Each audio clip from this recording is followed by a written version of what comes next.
तो जो अभी आज का टॉपिक है that is issue of debentures as collateral security. इसका मतलब क्या है? कोलेटरल मतलब व्हेन यू बोरो समथिंग, उसके अगेंस्ट जब आपने कुछ सिक्योरिटी रखनी हो, एक श्योरिटी रखनी हो, दैट इज कोलेटरल। ठीक है, कोलेटरल तो पता ही है आपको। अभी तक हमने आज तक नॉर्मली जो सुना है दैट इज कि आप घर को एज कोलेटरल रख रहे हो, अपनी एफडी को कोलेटरल रख रहे हो, लेकिन इस केस में हम किसे कोलेटरल रख रहे हैं? डिबेंचर्स को। ठीक है, सो डिबेंचर्स को एज कोलेटरल सिक्योरिटी रखा जा रहा है, उसकी अकाउंटिंग करनी है। लेकिन क्वेश्चन में अब स्पेसिफाइड होगा कि कौन सा मेथड अडॉप्ट करना है। नाउ व्हाई की मेथड कौन सा अडॉप्ट करना मेंशन होगा, बिकॉज दो मेथड्स होते हैं जब डिबेंचर्स को आप कोलेटरल सिक्योरिटी इशू करते हो। प्रथम, when debentures are issued as a collateral security, दो मेथड्स प्रिस्क्राइब हैं, बिजली नहीं कर देख लो लाइन। ठीक है, तो दो मेथड्स कौन से? नंबर वन, जब जर्नल एंट्री पास नहीं करी जाती इस ट्रांजैक्शन की। अगर आपने डिबेंचर्स इशू करे as collateral security, let's say आपने बैंक से लोन लिए 10 लाख का एंड उसके अगेंस्ट आप कोलेटरल सिक्योरिटी 8 लाख की रखवा कर आ रहे हो, डिबेंचर्स उनको एज कोलेटरल सिक्योरिटी रखवा कर आ रहे हो। अगर तो आपने इस कोलेटरल रखवाने की एंट्री पास नहीं करी, हाउ देन आप कैसे उसको प्रेजेंट करोगे बैलेंस शीट में? First method. सेकेंड मेथड, जब आपने उसको कोलेटरल रखने की एक एंट्री को पास किया है, देन उसको आप बैलेंस शीट में कैसे प्रेजेंट करोगे? बस छोटा सा टॉपिक है, the easiest in this chapter. आई बात समझ में? सो दो मेथड्स कौन से हैं? Number one, when journal entry is passed. Number two, when journal entry is not passed. If nothing is mention in the question, to be on the safer side, मतलब वहां पे एक्सप्लेन कर दो दोनों मेथड्स कि अगर जर्नल एंट्री पास होती तो ये करते, नहीं हुई है तो ये करें, एंड अगर जो मेंशन होगा फिर तो वही वाली चीज फॉलो करनी है। ठीक है, तो सबसे पहले इसको बुक में ही देखना, क्योंकि मेन प्रेजेंटेशन का तरीका और कुछ नहीं, अकाउंट ऐसा कुछ नहीं है इसमें।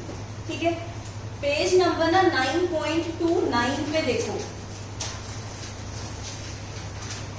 अब इसमें आपको मेन समझना क्या है, देखो इधर इट इज लाइक आपने बैंक से लोन लिया, मैं बुक की ले लेती हूँ फिगर्स। लोन लिया है आपने 5 लाख का, उसके अगेंस्ट आपने 6 लाख के डिबेंचर्स जो हैं वो रखे हैं कोलेटरल। सो लोन कितने का है आपका? 5 लाख। लेट्स से आपने लोन फ्रॉम बैंक लिया या किसी से भी ले लिया, एंड देन डिबेंचर्स जो है आप इशू कर रहे हो एज कोलेटरल सिक्योरिटी, वो है आपके 6 लाख। आ रही है बात समझ में? ये सिक्योरिटी थी, इसके अगेंस्ट आपको लोन कितना मिला है? 5 लाख का। फर्स्ट मेथड, जब आपने first method when journal entry is not पास। किसकी जर्नल एंट्री? ये वाली चीज कि डिबेंचर्स को इशू किया गया एज कोलेटरल सिक्योरिटी। इस चीज की जब एंट्री पास नहीं करी जाती, इसको अकाउंट्स में कैसे प्रेजेंट करेंगे? तो सबसे पहले जब आप लोन लोगे बैंक से, इसकी तो रिकॉर्डिंग हो रही है ना, ये तो कहीं नहीं लिखा इसको रिकॉर्ड नहीं किया गया, इसको तो रिकॉर्ड करना बनता ही है। जब आप बैंक से लोन लेते हो क्या एंट्री होती है? Loan from bank to bank, पैसा चला गया लोन लेते bank to loan, bank to loan from bank, because जब आप लोन लोगे आपके पास पैसा आ जाएगा, सो बैंक इंक्रीज हो जाएगा। लेकिन मतलब अगेंस्ट दैट एक लायबिलिटी क्रिएट हो जाएगी, लायबिलिटी का balance credit, and liability is to loan from bank या to loan account, whatever you want to write. 5 lakh, इसकी तो एंट्री डालोगे। जब इसकी एंट्री डाली है तो इसको बैलेंस शीट में भी प्रेजेंट करना बनता है कि नहीं बनता?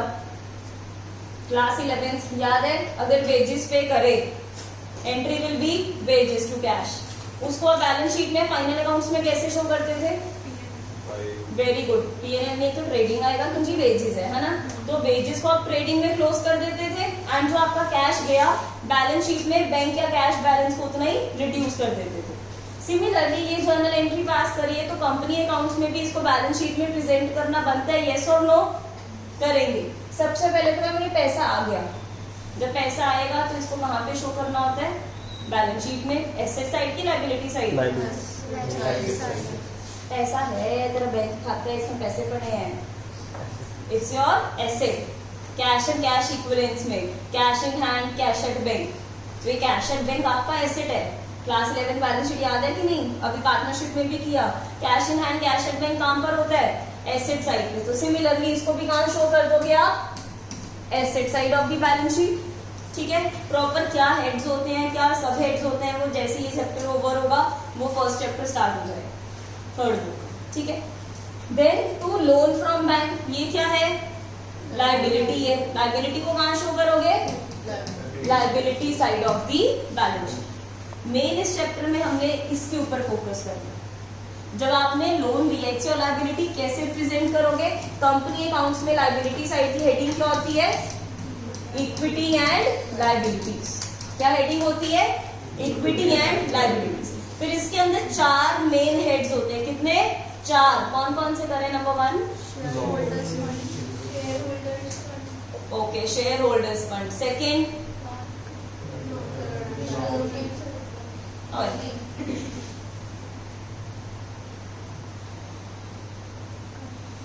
ट्राई टू रिकॉल, दिमाग पे जोर डालो।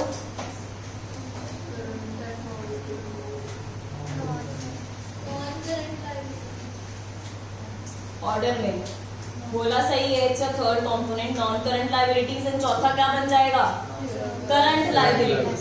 सो पहला शेयर होल्डर्स फंड, दूसरा भी तक आपने बताया नहीं, तीसरा नॉन करंट लायबिलिटीज, इसी के just next current liabilities in the sequence. Second one,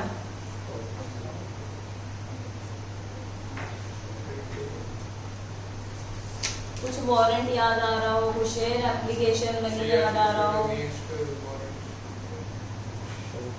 शक्ल भूल गए फिर से, वो के अंदर फाड़ दो, निकालो प्लीज। आज बैलेंस शीट को ही दिमाग में रखना जरूरी है। पेज नंबर कहाँ पर होगा,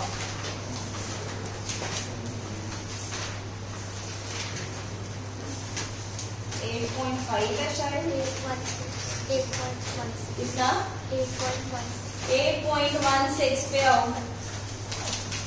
8.16 शेयर होल्डर्स फंड, उसके अंदर 3 हेडिंग्स, कौन कौन सी, share capital, number 2 reserves and surplus, number 3 again share warrants, money received again share warrants. Please मन में फटाफट से रीड करो।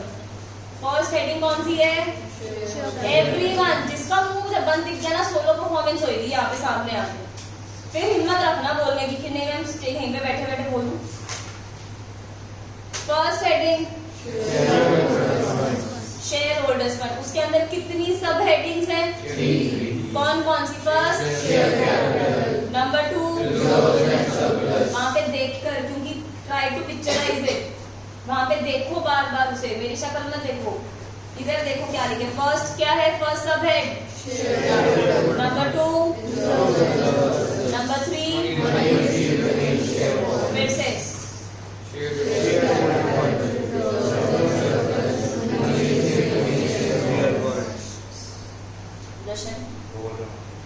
आवाज नहीं आ रही।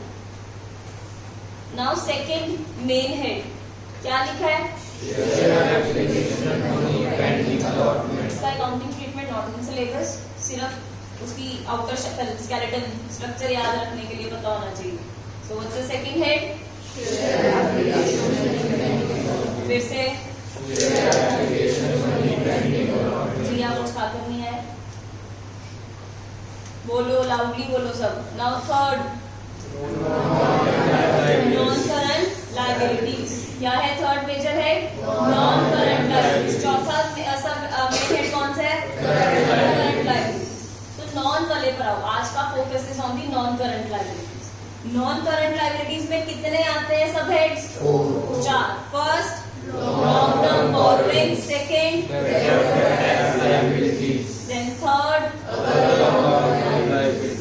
देन फोर्थ, फोर्थ इसका एंड करंट वाले का लास्ट देखो सेम है, प्रोविजंस वाले दोनों में लास्ट में सेम है, चाहे वो नॉन करंट लायबिलिटी चाहे वो करंट लायबिलिटी है।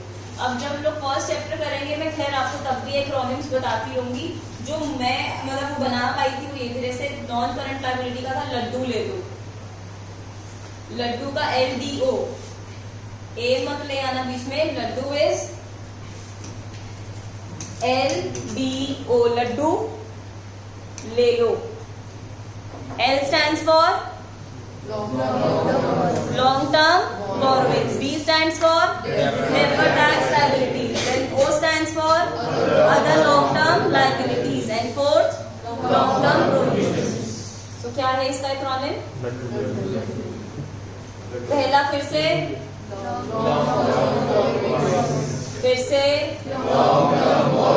Second, third, then fourth. जितना अभी कर लोगे उतना ही जब अपन थर्ड चैप्टर करना है, मतलब समझ लो ये चीज उसी का ही पार्ट है, उसमें भी यही क्राइमिंग ही चलनी है। अब मतलब इसके पीछे कुछ लॉजिक नहीं है, आपको बैलेंस शीट मतलब लर्न करनी पड़ेगी, इसी वे में लिखनी होती है, ऑर्डर ऊपर नीचे नहीं कर सकते। ये सारे सब हेड्स सब लिखना होता है। क्वेश्चन आपका 3 नंबर का आता है, ये पहले चैप्टर में से ये बताओ ये आइटम किस सब हेड के अंदर एंड किस मेजर हेड के अंदर आती है, तो वो चीज आपको पता होनी चाहिए। ठीक है, क्लियर है? क्लियर है सभी को? ओके, फिर से फर्स्ट ये इसको रिटर्न करो फटाफट से, ऊपर मेन हेडिंग डालो equity and liabilities. Equity and liabilities ये रोमन वाला लिखना 1, फिर इसके अंदर 1 2 3 4 चल रहा है अपना मैथ्स वाला 1 2 3 4। आज ऐसे ही लिखो, अभी जो मैं जैसे बोर्ड पे लिख रही हूँ ना इसी वे में लिखना। फर्स्ट क्या था? Share holders funds. Second share application money pending allotment. इसका मतलब क्या होएगा देखना, share application money pending allotment. Application ले दी है कंपनी ने, वेरी गुड, लेकिन अलॉट करेगी है तो मतलब लायबिलिटी रहेगी ना। And then third non current liabilities, and then fourth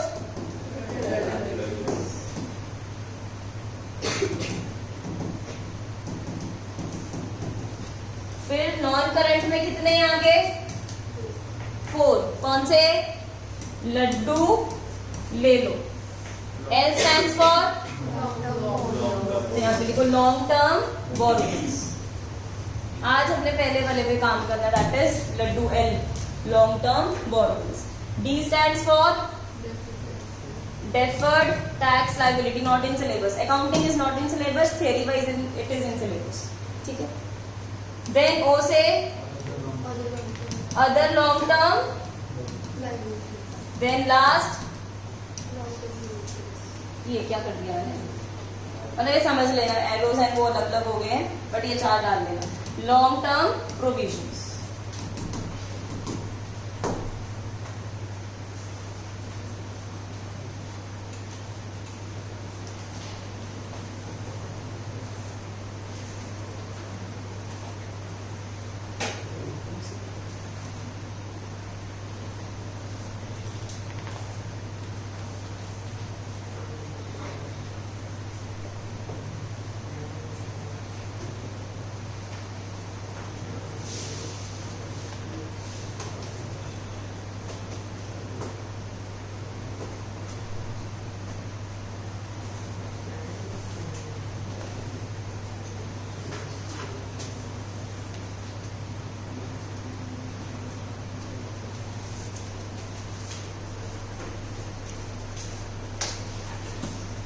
इनको याद रखना बिकॉज अकाउंटिंग रेशियो में एक्रोनिम ही काम आने वाले हैं।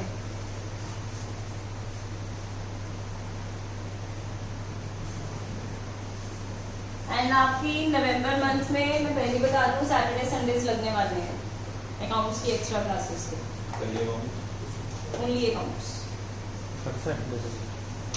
वो कोई भी हो सकता है लेकिन जस्ट गिविंग यू डिस्क्लेमर कि नवंबर में रहेंगी एक्स्ट्रा क्लासेस।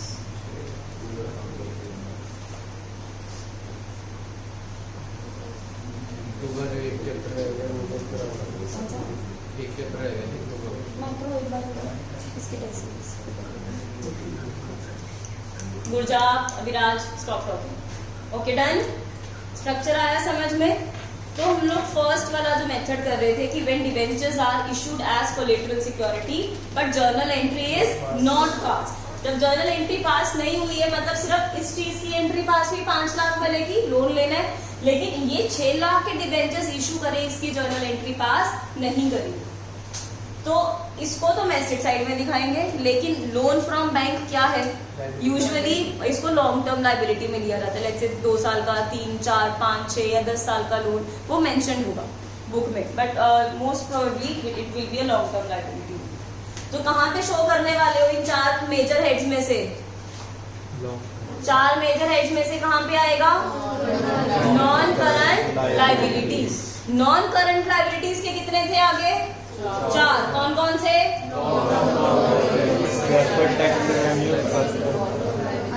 बोलो। तो ये तो पक्का पक्का नहीं है, ये वाला तो पक्का पक्का नहीं है ना।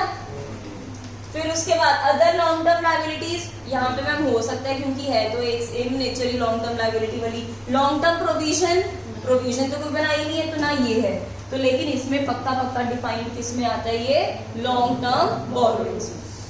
फर्स्ट चैप्टर जब करेंगे थर्ड बुक का, तब एक एक में इसके अंदर भी पढ़ेंगे कि इसके अंदर क्या क्या आइटम्स होती है। समझ में आई बात? लेकिन यहाँ तक क्लियर है? तो आपने ये 5 लाख का लोन लिया, बस आपने बैलेंस शीट में ये 5 लाख के लोन को ही प्रेजेंट करना है। मैम डिबेंचर्स को प्रेजेंट क्यों नहीं किया? क्योंकि जर्नल एंट्री ही पास नहीं करी। जिसकी journal entry first stage of accounting ही नहीं हुई, तो क्या वो फाइनल अकाउंट्स में दिखाई देगा? नहीं दिखाई देगा। आधी है बात समझ में? तो इतना पार्ट क्लियर हुआ कि 5 लाख को प्रेजेंट किया जाएगा इन दी बैलेंस शीट, लेकिन 6 लाख को नहीं किया जाएगा। और रीजन समझ में आया? क्योंकि मैम 6 लाख के लिए जर्नल एंट्री बुक में पास नहीं करी गई थी, इसलिए वो बैलेंस शीट में भी नहीं दिख रहा। कोई डाउट? कोई डाउट? ओके, बैलेंस शीट में कौन से हेड के अंदर इक्विटी, मतलब कौन सी साइड? इक्विटी एंड लायबिलिटीज की asset side? Equity and liabilities के कितने पार्ट्स हैं? 4। उनमें से कौन से हेड को मैं आज लिखूंगी बैलेंस शीट में? Non current liabilities. Non current के आगे मैं किसको लिखूंगी? Long term borrowings. आया समझ में? लेकिन मैम अब 6 लाख है, कोई छोटी मोटी अमाउंट तो है नहीं, plus as collateral security issue तो किया ही है, चाहे जर्नल एंट्री पास नहीं करी बट इशू तो किया है ना, कहीं पे तो मेंशन होगा लेकिन इन ब्रैकेट्स। वो भी कहाँ पे? नोट्स टू अकाउंट्स में। जैसे हम लोग वर्किंग नोट्स बनाते हैं ना, सिमिलरली बैलेंस शीट के लिए क्या होता है? एक बैलेंस शीट होती है जो मेन फेस होता है, मेन बैलेंस शीट, उसके नीचे क्या बनाए जाते हैं? Notes to accounts, basically schedules होते हैं। नोट्स टू अकाउंट्स बनाएंगे यहाँ पे, जो कि सपोर्ट करते हैं बैलेंस शीट। जैसे वाउचर होता है ना जर्नल एंट्री को सपोर्ट करने वाला, सिमिलरली आप एक तरह से बोल सकते हो एक्सप्लेनर नोट्स होते हैं, शेड्यूल्स होते हैं किसके? बैलेंस शीट के। सो नोट्स टू अकाउंट्स में आप लिखोगे कि भाई लॉन्ग टर्म बोरोइंग्स थी आपकी, that is loan from bank, bank से लोन लिया था। ब्रैकेट में लिखोगे इट इज सिक्योर्ड। कैसे सिक्योर किया आपने इस लोन को? बाय इशू ऑफ डिवेंचर्स, जितने भी नंबर ऑफ डिवेंचर्स थे, कितने % डिवेंचर्स थे, कितने प्राइस पे इशू हुए। 3 चीजें मेंशन करनी होती है। Number 1, how many debentures, that is number of debentures कितने इशू किए, इशू प्राइस कितना था, एंड % ऑफ डिवेंचर्स कितने, that is name of debentures. लेकिन लास्ट में एज कोलेटरल सिक्योरिटी, ये डिवेंचर्स इशू करे गए हैं एज कोलेटरल सिक्योरिटी। ठीक है, अब यही चीज एक बार बुक पे देखो, पेज 9.28 पे है। 9.29 फर्स्ट मेथड 9.29। अब इसमें यही एग्जांपल है। बैलेंस शीट, सबसे पहला वाला जो कलर्ड बॉक्स दिखाई दे रहा है that is your balance sheet extract. Extract का मतलब out of the complete balance sheet सिर्फ लॉन्ग टर्म बोरोइंग्स को दिखाया जा रहा है। जैसे पॉइंट का होता है ना इंग्लिश में कि एक्सट्रैक्ट मेंशन है, मतलब उसमें से कोई एक पार्ट लेना। Similarly out of the whole balance sheet सिर्फ जो आज डिवेंचर्स वाला पार्ट कर रहे हैं, हाउ टू प्रेजेंट इट। ऊपर लिखा बैलेंस शीट एज एट, जो भी डेट होती है वो आ जाएगा most probably the last 31 March. Particulars, note number, मतलब नोट्स टू अकाउंट्स में अगर कोई नोट उसके रिगार्डिंग बनाए, नोट नंबर, एंड लास्ट में अमाउंट। 3 कॉलम्स कौन कौन से हुए? Number 1 particulars, number 2 note number, and third amount. तो उसमें अब पर्टिकुलर में सबसे पहली कौन सी साइड बनाने जा रहे हैं? फर्स्ट क्या लिखा आपने रोमन नंबर में? Equity and liability. उसके अंदर 4 हेड्स होते हैं, आप कौन सा हेड दिखा रहे हो? Non current liabilities. तो आपने क्या लिखा इधर? Non current liabilities. उसके अंदर भी लोन आपने कहाँ पे दिखाना है? Long term borrowings. लड्डू ले लो का एल, फर्स्ट वाला लॉन्ग टर्म बोरोइंग्स। तो लॉन्ग टर्म बोरोइंग्स के आगे कितने का लोन था 5 लाख, लेकिन इसके आगे दिख रहा है नोट नंबर में 1 लिखा हुआ है। तो लेट अस सी नोट्स में कैसे एक्सप्लेन किया है इसको, because notes to accounts means the explainer notes, ठीक है। तो नोट्स टू अकाउंट्स में अब आपका जो फॉर्मेट रहता है सिंपली एक चौड़ा सा पर्टिकुलर टाइप्स रहता है, लास्ट में अमाउंट का है, ठीक है। फर्स्ट देखो नोट्स टू अकाउंट्स में पर्टिकुलर्स लिखना नहीं होता नोट्स में, सीधा डायरेक्ट स्टार्ट कर दिया ना। नोट नंबर 1 किसके रिगार्डिंग है, लॉन्ग टर्म बोरोइंग्स, किसके रिगार्डिंग लॉन्ग टर्म बोरोइंग्स। अब उसके नीचे देखो लोन फ्रॉम बैंक कितने का, अमाउंट वाले कॉलम में 5 लाख का, डबल लाइन मतलब क्लोज कर दिया। उसके ब्रैकेट में जो चीज है दैट इज उसको टिक लगा लो, स्टार मार्क कर लो, ये जर्नल एंट्री का पास नहीं करते, यही एक इफेक्ट है जो आपने शो करना है, दैट इज ब्रैकेट वाला पार्ट। तो कैसे किया आपने, ब्रैकेट में क्या लिखा, सिक्योर्ड बाय इशू ऑफ, कितने डिवेंचर्स हैं 6000 डिवेंचर्स हैं, एंड कितना परसेंट है 9% debentures of 100 each as collateral security, underline as collateral security. कि आपने इतने डिवेंचर्स जो 100 रुपए का एक डिवेंचर है इशू किया है एज कोलेटरल सिक्योरिटी, बस ब्रैकेट्स में आपने शो कर दिया, सो दैट अगर आपको कभी अपने अकाउंट से ही कुछ इन्फॉर्मेशन लेनी हो, एटलीस्ट नोट्स टू अकाउंट्स पढ़ के पता चल जाए कि चाहे जर्नल एंट्री पास नहीं करी थी डिवेंचर्स के लिए, लेकिन आपने एज कोलेटरल सिक्योरिटी उसको मेंशन किया हो इन दी ब्रैकेट्स। नोट्स टू अकाउंट्स में फाइनल फिगर कितनी है 5 लाख, ऊपर भी कितनी दिखाई हमने, लोन की जो अमाउंट है 5 लाख, बस हमने लोन के नीचे लिख दिया कि इस लोन को हमने कैसे सिक्योर किया हुआ है, बाय इतने परसेंट डिवेंचर्स ऑफ इतने ईच एज कोलेटरल सिक्योरिटी। बस ये पहला पार्ट, कोई डाउट इसमें, पक्का ओके। तो पहले फर्स्ट इसी पार्ट को करोगे, illustration 24, everyone come to illustration number 24। Hayat limited took loan of ₹8 lakh, underline loan from SBI and issued 10,000 9% debentures of 100 each as collateral security। मिलगी 9, क्या लिखनी होती है नीचे, ठीक है। How will the issue of debentures be shown in the balance sheet part A when the journal entry is not passed? तो बनाओ, यहाँ से भी देखकर बनाओ, आज एकदम से नहीं आपको लर्न होने वाली बैलेंस शीट, अगर हो भी गई है वेल एंड गुड, अदरवाइज देखो सबसे पहले क्या बनाओगे, ऊपर बनती है बैलेंस शीट, 3 कॉलम्स होते हैं, ऊपर लिखा जाता है बैलेंस शीट, डेट मेंशन है नहीं, एंड क्योंकि अब इसमें हयात मेंशन है, ऑफ हयात, आगे क्या लिखे हैं limited, particulars, note number, amount. हाँ जी, कौन सी साइड लिखने जाएंगे इसमें, इक्विटी एंड लायबिलिटीज।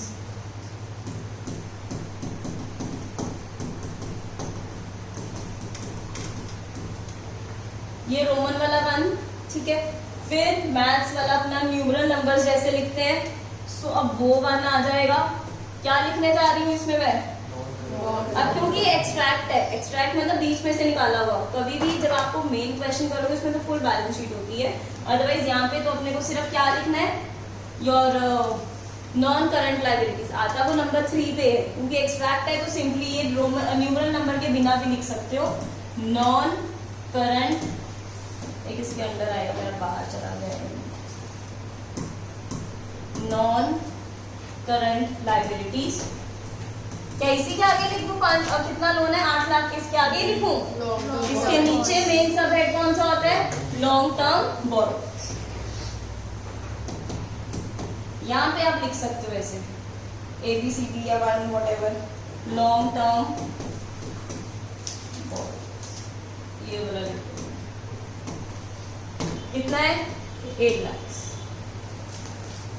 और कुछ है नहीं अपने क्वेश्चन के अकॉर्डिंग, बैलेंस अब लायबिलिटी साइड, ठीक है, ये इतना सही है।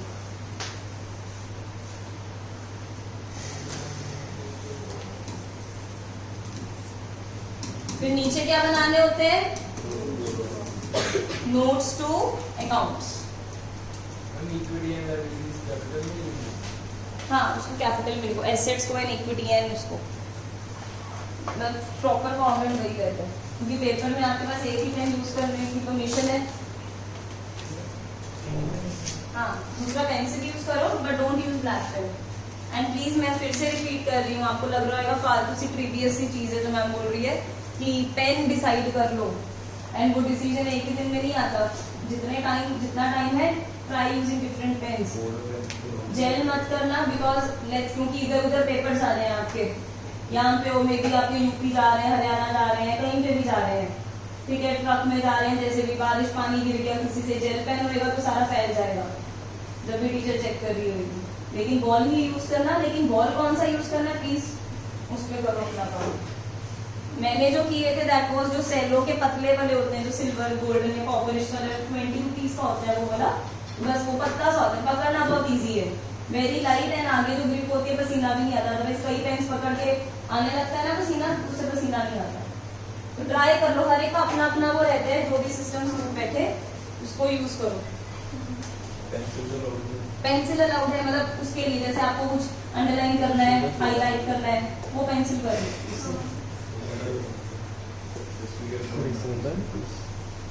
अरे ये भी अब रूल चेंज हो गया हो, लेकिन तो फिर ब्लू से कर लो, उसी पेन से आदत डालू करने की। ओके, नोट्स टू अकाउंट्स में क्या लिखोगे? मैम पहले फॉर्मेट बना था जर्नल वगैरह। अब हाँ, जैसे जर्नल तुम्हें बोलते हैं स्कूल वाले की भी फॉर्मेट बना आएगा, सुना होगा। इस साल नहीं आना, क्योंकि पिछले साल रद्दी थी वो, मतलब पूरा गंद था। कहने को तो फॉर्मेट बना के दे दिया, बट इतना टीडियस टास्क, क्योंकि उन्होंने अलग से सॉल्यूशन शीट्स दे दी, क्वेश्चन तुम कहीं और सॉल्व कर रहे हो।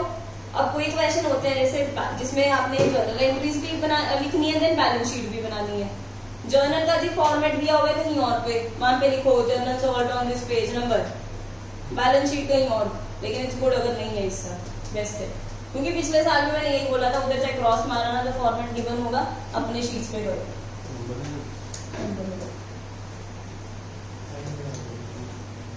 वो बहुत ही मतलब बकवास सी चीज थी जो उन्होंने ट्राई करी इम्प्लीमेंट की, it was not implemented properly.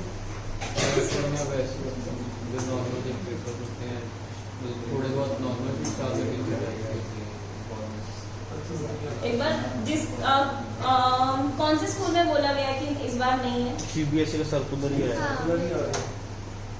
अच्छा कि उसमें वो शीट्स वो होंगी। हाँ जी, यहाँ तक क्लियर है। नोट्स टू अकाउंट्स में क्या लिखोगे? सबसे पहले किसका नोट बना रहे हो आप? Long term borrowings. तो यहाँ पे नंबर 1 लिखो, और यहाँ पे भी number 1 long term borrowings. Long term borrowings का एक्सप्लेनेशन, कौन सा आइटम दिखा रहे हो इसके अंदर? लोन फ्रॉम, यहाँ पे नाम भी दिया हुआ है तो स्टेट बैंक ऑफ इंडिया।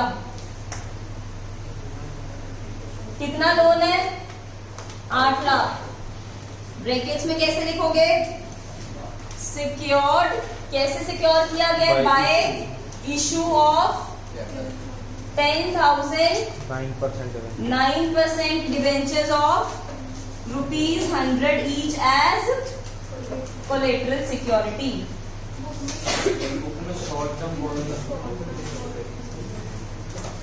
क्यों? ऊपर कोई टर्म मेंशन है?